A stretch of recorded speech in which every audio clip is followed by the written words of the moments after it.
Good morning. I'm Alka Shwasta, your English teacher from GM Plus 2 High School, Ramgarh.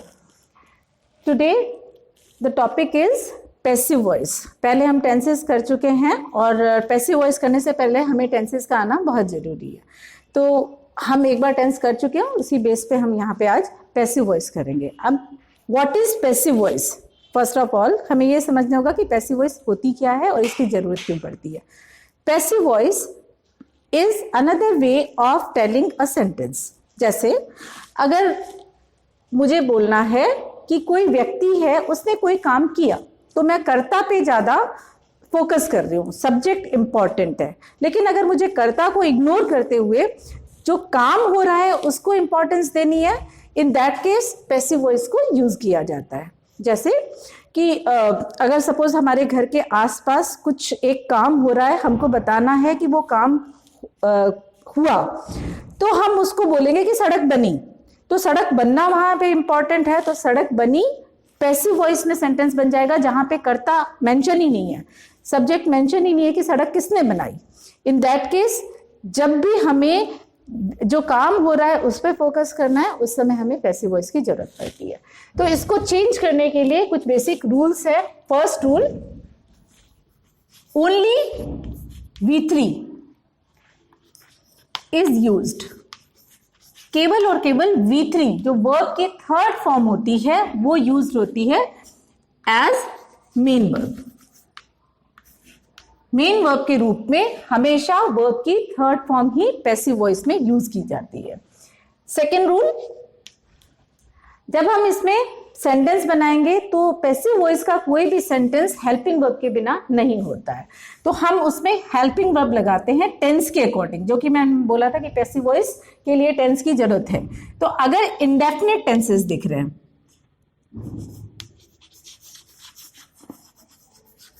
जिस sentence का भी हम passive voice बनाने जा रहे हैं, उस सेंटेंस का अगर हमें टेंस समझ में आ रहा है कि वो इंडेफिनिट टेंस है, indefinite tense and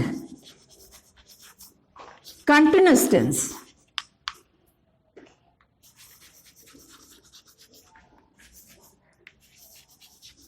take form of be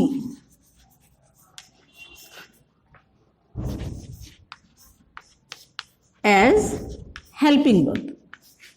उसमें बी की फॉर्म्स हेल्पिंग वर्ब के रूप में लगती हैं. अब बी की फॉर्म्स होती क्या है? कंटिन्यूअस और इंडेफिनिट दोनों के अंदर हमें बी की फॉर्म हेल्पिंग वर्ब के रूप में लगानी है. बी की form, forms of B.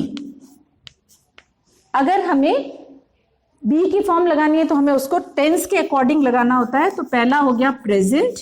Present में बी की फॉर्म्स होती हैं इज, एम, आर. अगर सेकंड पे हम जाएंगे तो टेंस हमारा हो गया पास्ट. पास्ट में बी की फॉर्म है वॉज, वर. यानी जब हमें इंडेफिनिट या कंटिन्यूअस पास्ट का दिखेगा तो वॉज वर में से कुछ लगाना है. और फ्यूचर में बी की फॉर्म होती है विल बी, शैल बी, जिसकी जरूरत केवल और केवल इंडेफिनिट पर पड़ेगी. कंटिन्यूअस, फ्यूचर कंटिन्यूअस का पैसिव नहीं बनता है. थर्ड,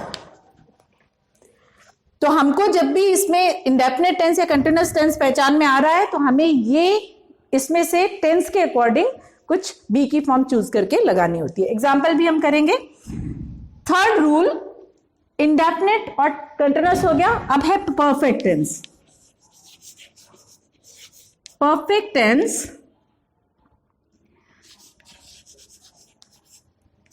takes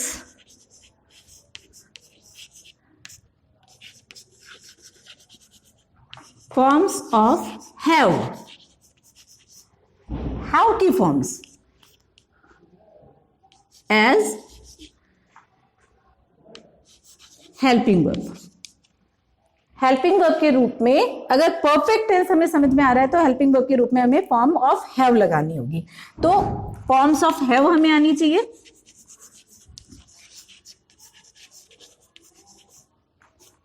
इसमें भी हम टेंस के अकॉर्डिंग लगाएंगे। प्रेजेंट में हैव की फॉर्म्स होती है, एक तो हैव खुद और दूसरा हैज।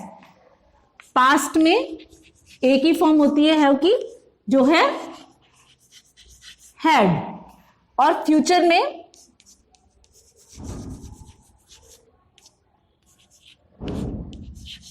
विल हैव, या तो विल लगा देते हैं या शैल लगा देते हैं हैव के साथ में। तो दो हमारे पास हो गई, या तो विल हैव या शैल हैव। तो जब हमें परफेक्ट टेंस समझ में आएगा तो हमें इनमें से कुछ लगाना होगा। वो परफेक्ट टेंस प्रेजेंट का है, पास्ट का है या फ्यूचर का है, ये देखते हुए। तो हमारे पास में ये तो इसके रूल्स हो गए हेल्पिंग वर्ब्स के। इसके साथ में हमें जरूरत पड़ती है मेन वर्ब की। तो मेन वर्ब के रूप में हमें V3 लगाना है, और हेल्पिंग वर्ब के रूप में यहां पे कंटिन्यूअस में और इंडेफिनिट में हमें बी की फॉर्म्स लगानी है और इसमें हैव की फॉर्म्स लगानी है। अब इसका एक एक एग्जांपल हम देख लेते हैं। एक जो इंपॉर्टेंट रूल है, fourth rule, subject and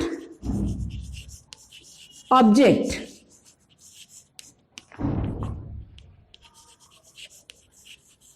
interchange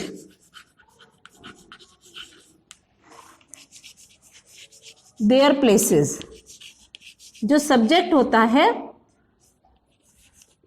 वो ऑब्जेक्ट से, और ऑब्जेक्ट होता है वो सब्जेक्ट से प्लेस चेंज कर लेता है। अब हम यहां पे एग्जाम्पल लेंगे tense wise. First sentence, Ram eats an apple. तो इसका ये एक्टिव वॉइस का सेंटेंस है। क्यों? क्योंकि इसमें जो वर्ब है वो ईट वर्ब को करने वाला व्यक्ति है राम, जिसको हम प्रमुखता दे रहे हैं और उसी से सेंटेंस को शुरू कर रहे हैं। तो Ram eats an apple. Tense कौन सा है? ये सिंपल प्रेजेंट टेंस है। क्यों? क्योंकि यहाँ पे V1 लगी हुई है और साथ में और कोई हेल्पिंग वर्ब नहीं है। तो इसका जब हम पैसिव वॉइस करेंगे तो इन रूल्स को हमें ध्यान में रखते हुए हमको इसका पैसिव बनाना है। तो क्या बनाना है? सब्जेक्ट और ऑब्जेक्ट है वो अपना प्लेस चेंज करेंगे। तो हम ऑब्जेक्ट को आगे लेके आएंगे। पैसिव वॉइस में इसका सेंटेंस बन जाएगा एन एप्पल। टेंस कौन सा है? ये प्रेजेंट है, सिंपल प्रेजेंट। तो सिंपल प्रेजेंट में इस रूल के अकॉर्डिंग हमें बी की फॉर्म्स में क्या लगाना होगा? या तो इज या एम या आर। तो यहां पे हम एप्पल के हिसाब से डिसाइड करेंगे कि हम इज लगाएं, एम लगाएं या आर लगाएं। आर प्लूरल के साथ लगता है, एम आई के साथ लगता है, इसीलिए हम यहाँ पे इज लगाएंगे, क्योंकि सिंगुलर के साथ में इज लगता है। यहाँ पे एन एप्पल सिंगुलर सब्जेक्ट है। एन एप्पल इज, ये है मेन वर्ब हमारी। और केवल फर्स्ट रूल हमें बताता है कि केवल और केवल V3 इसके साथ में यूज किया जाता है। So an apple is eaten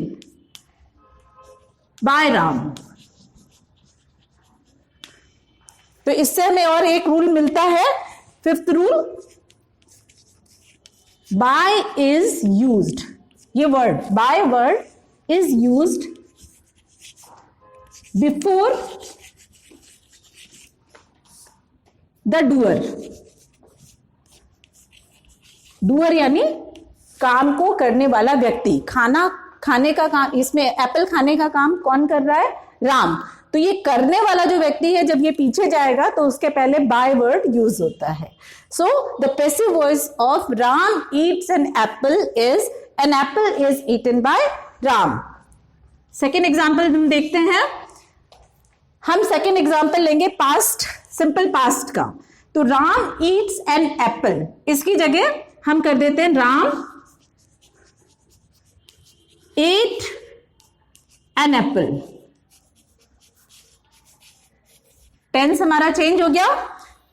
tense 8 V2 करने की वजह से ये सिंपल पास्ट टेंस हो गया। फिर से हम रूल्स को अप्लाई करते हुए देखेंगे। पहला रूल है कि सब्जेक्ट और V3 यूज करना है, एक तो मेन वर्ब का। तो हम 8 का V3 ईटन यूज करेंगे। फर्स्ट में भी हमने V3 किया था, ईट की जगह ईटन। यहाँ पे 8 की जगह भी हमें ईटन ही करना है, यानी पैसिव वॉइस में लाके हमेशा वर्ब की थर्ड फॉर्म ही यूज करनी है। सो हमें बहुत सारी वर्ब्स की V3 लर्न करनी होगी इसके लिए। तो राम एट, यहाँ एट हो जाएगा ईटन, एप्पल आगे आ जाएगा, राम पीछे चला जाएगा। क्यों? क्योंकि हमें क्या खाया गया उसको प्रमुखता देनी है। तो इसका पैसिव वॉइस हो जाएगा एन एप्पल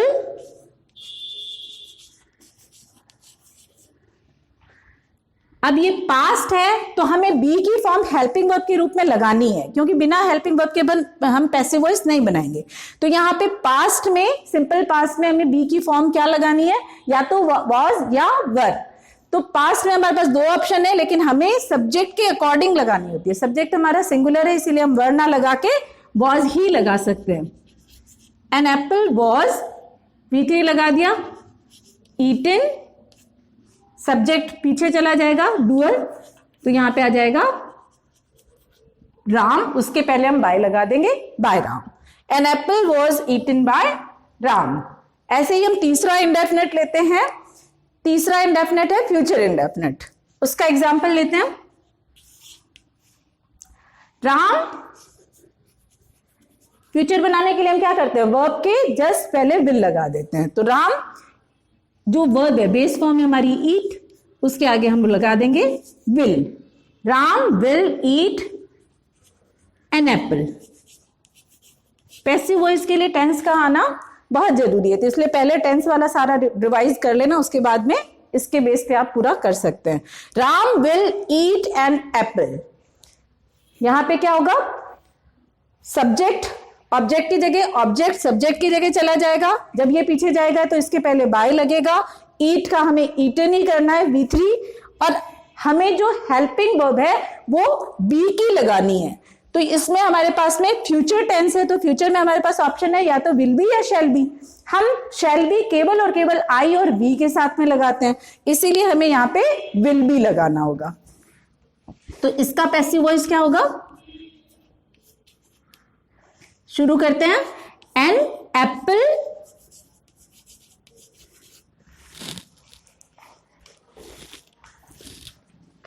इसके हिसाब से will be, an apple will be, V3 हमें इसका मेन वर्ब का V3 ही लगाना है, इसीलिए यहां पे फिर से आ जाएगा ईटन।